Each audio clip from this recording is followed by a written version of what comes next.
So guys, now we have an actual use for this. At the end, do we tell you if it's a good or if it's a bad? We can tell you now with this thing, okay? We just did Avengers hands-on gameplay.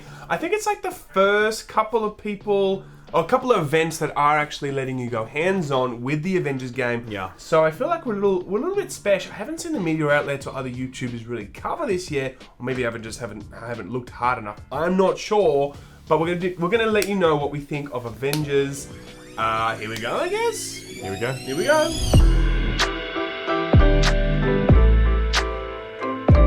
So guys, I am actually very excited for this game. I was very excited about this game. I think everyone was a bit like, whoa, what's gonna happen with this game when they first really revealed it? They did a whole announcement showing barely any gameplay, just talking about monetization. So that was a big red flag, I think, for both of us. Then of course we went behind closed doors and saw it. It looked very promising, but as I said, this is the first time now that we've jumped on and actually played it. Let's start with the characters, because that's what it's all about, right? You're not playing an Avengers game for, people that you don't know. Or are you, everybody? Spoiler alert, the main character of this whole story is someone that I had never even heard of. I never heard of this person either. What is her name again? Kamala Khan. There we go. Kamala Khan. She is Ms. Marvel. Yes. And not Captain Marvel. Not Captain Marvel. Ms. Marvel. I don't know anything about. Apparently she was created in 2013. And apparently she's very popular, according to the guy that we spoke to, who's head of the studio. Sure. He assured us she's very popular, but I'd never heard of her, so I don't know. I think it's obviously a pretty gutsy move to not make one of the, OG Avengers the main story. So the way it works is that, you play as Kamala Khan, and it's your job to, reassemble the Avengers. They've all been shattered by the events of the opening level that you saw on the Golden Gate Bridge, where Cap dies and everything goes to shit, and everyone's like, oh damn, we suck. And so all the Avengers feel very, unworthy, and they're all kind of depressed and doing their own thing. As Kamala Khan, you need to go around and, reassemble them. So you are, the heartbeat of the story as it was described to us. I think that's pretty bold, given that I think a lot of people from the comics, long-term fans of the comics, or more recently with the Marvel Comics universe, have gotten attached to a very specific set of characters. And this is a very different character who a lot of people don't know, who's now sort of thrust into center stage. Yeah, I mean, risky is the word, because look, if they gave you as Ralph said, well, this is my idea, of course. Hawkeye. Okay, Hawkeye would have been maybe a really cool idea. We don't know a hell of a lot about him really in terms of the Avengers movies. I mean, if you're hardcore comic fans, I'm sure you know a lot about him, but he would have been a great kind of character to take center stage. I would have liked to play him, and maybe he would have been a great vehicle for that story. I'm open to someone that I've never really heard of before, but it is something that I was very surprised of to see. It's just such a click crew, in terms of who from the Avengers. The movies have had such a gigantic effect on the Marvel universe, and to see them do this, I mean, they obviously have a very specific vision, and I mean, I hope it works for them. I just hope it works, because a lot of people that might not have known that might come as a shock to you. Yeah, I also was playing her, and I was like, because she kind of has this thing where her hands can become bigger and stretch out, like and Mr. stuff. Stretch Man. And I'm like, isn't this Mr. Fantastic? Yes, don't we already have this hero? Don't we already have this guy? Yes. Mr. Fantastic's like, am I a joke to you? So, good smoker cock, Sam. So that was part one of it. Part two, obviously, the story elements. The whole hey, we need to put the Avengers back together. I do feel as though we kind of covered that story in Endgame. I was really blown away to see how similar some of these beats looked. It was 5 years on, just 5 years on from Endgame. It was also, Hulk was, forever transformed. He couldn't, not transform back. Yeah. I mean, sure, it's a different type of reason why he's in that. But it's kind of the same thing. They're all fighting with each other because they're all angry about how those events went down 5 years ago. Corporate needs you to find the differences between this picture and this picture. Intel has told us there are at least 7. Okay, I already see one. Give them. They're the same picture. I understand that it's a different story, but I was kind of shocked to see how many elements were aligning with Yeah. a movie that just kind of came out and was like the biggest Marvel movie ever. And it One of happened the to biggest be, movies ever. And it happened to also be an Avengers movie. Do you know what I mean? Like, it just feels so aligned. So that, I think, on that regard, that's already sort of some sort of like question marks that I've got going. Now, you will play as other Avengers during the story, by the way. Just to be super clear, you will play as other Avengers during the story. And the way this works is that, you know, the missions are kind of set out on this map. So you've got this base of operations, and then when you want to do your next mission, you'll go to the map, and there'll be two types of missions. There's hero missions, and then there's like warfront missions, I think they're called, or warzone missions. Yeah, that's right. Yeah, warzone. So because this is ultimately it's a brawler, like an action RPG brawler, where the intention is that you are going to replay these missions repeatedly to collect loot, like RPG loot. Which we'll get to. Which we'll get to. And so that means that the story is linear in fashion, in that you'll choose this hero mission, then this hero mission, then this hero mission.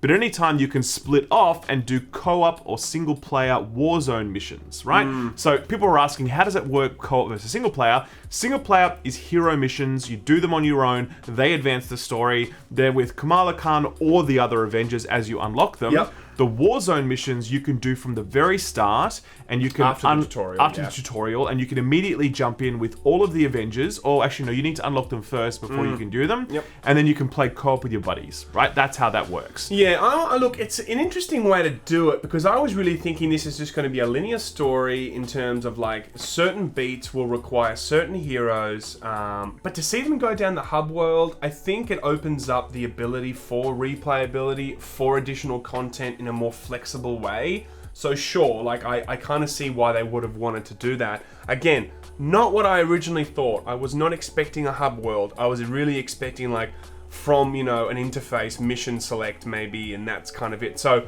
I think this all like ties in. Well, actually, let's go to combat first, and then we'll go into the RPG. The combat itself, that is going to be the hook. I mean, it's an Avengers game. It's supposed to be about the explosions and the combat and whatnot.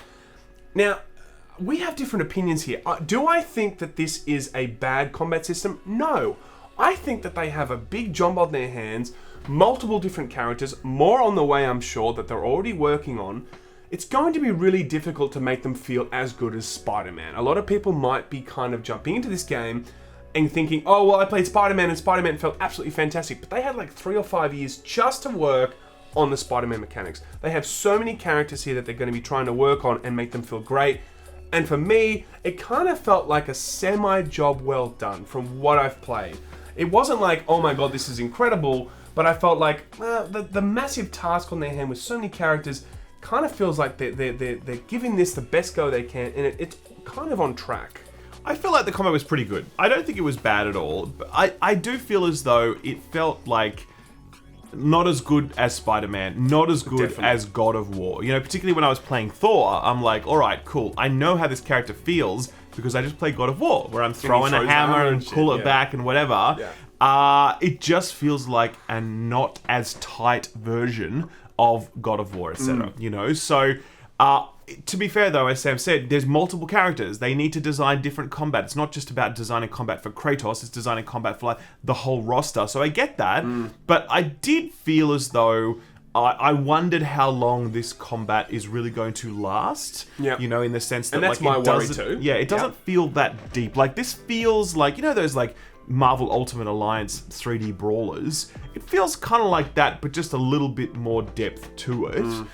There are going to be additional combos that unlock later on. There's skill trees that you're going to be able to like augment your abilities and what have you.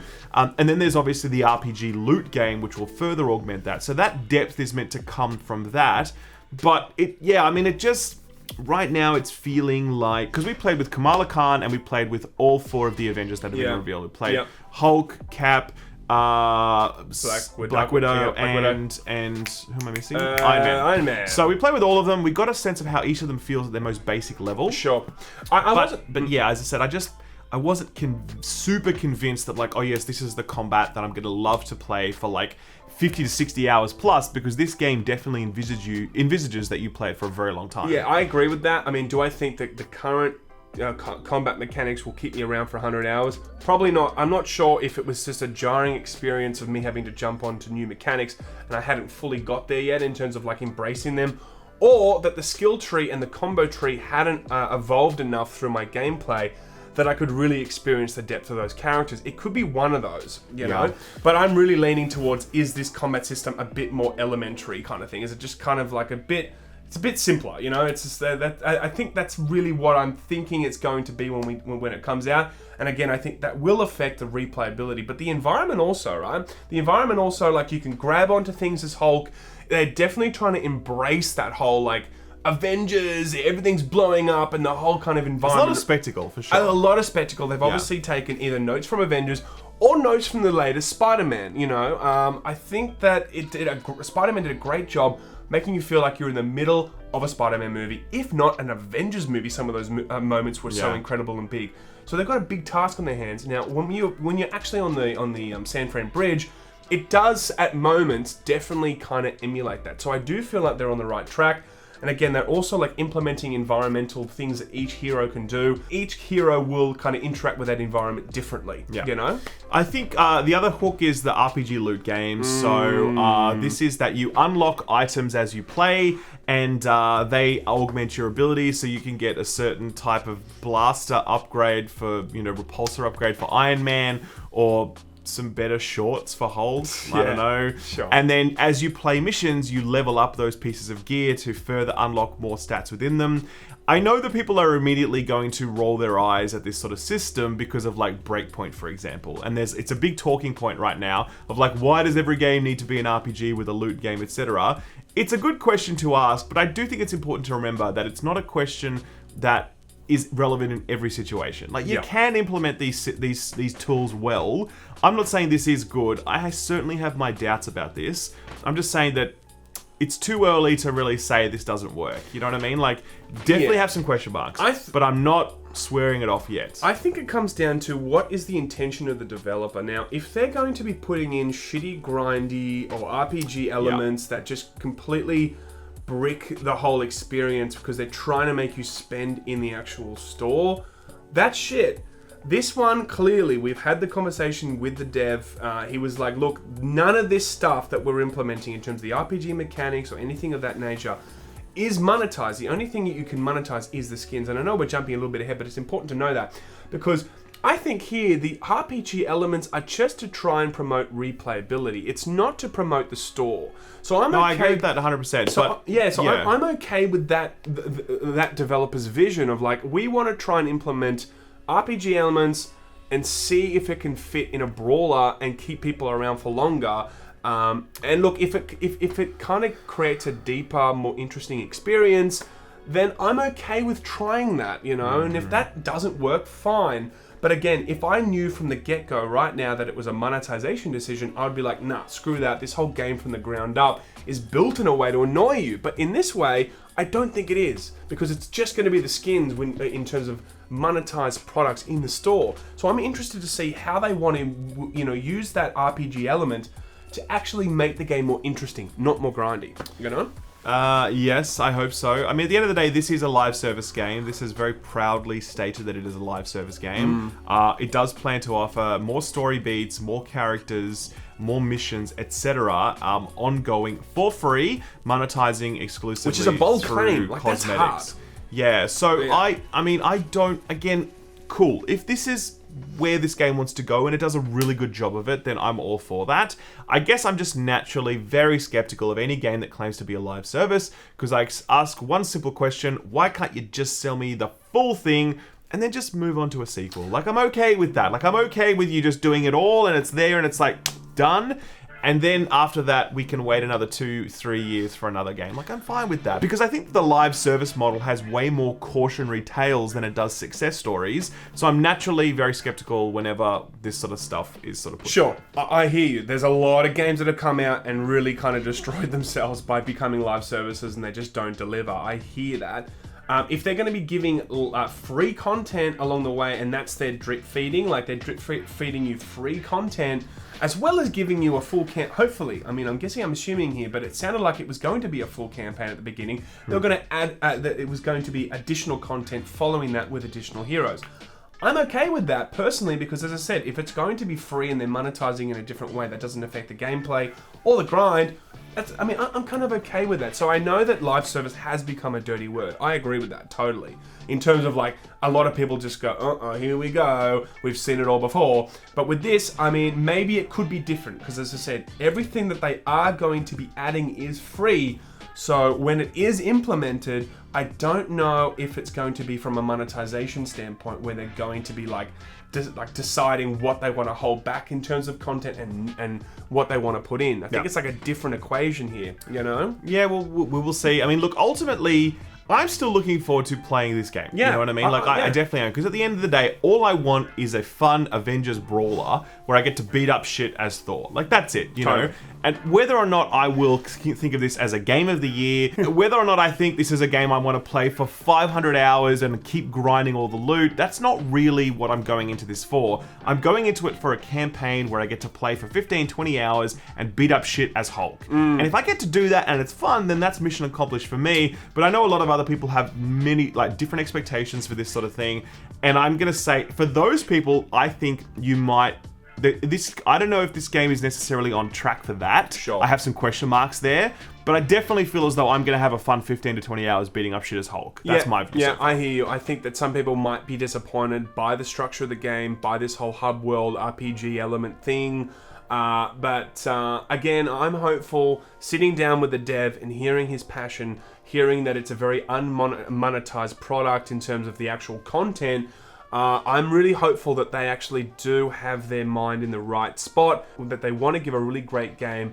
And I think, you know, if they do it right, it can be a pretty cool franchise that maybe will grow to, sequels, as well as additional content that people want to stick around for. You heard it here first, people. The Avengers could be a good franchise. You know what I mean? You know what I mean? The hot takes here. I mean, look, Sam can see into the future. He knows what's coming. I'm talking about video game franchise, everybody. All right, ladies and gentlemen. We've seen many movies come to games and it never works, okay? Well, apart from Spider-Man, actually, there are a few examples. But many movies have come to video games. Yeah, movies still come to movies. Spider-Man was a comic first. Oh, you know what I mean. Toy Story. Actually, Toy Story was a damn good game. Aladdin, what am I talking about? Lion King.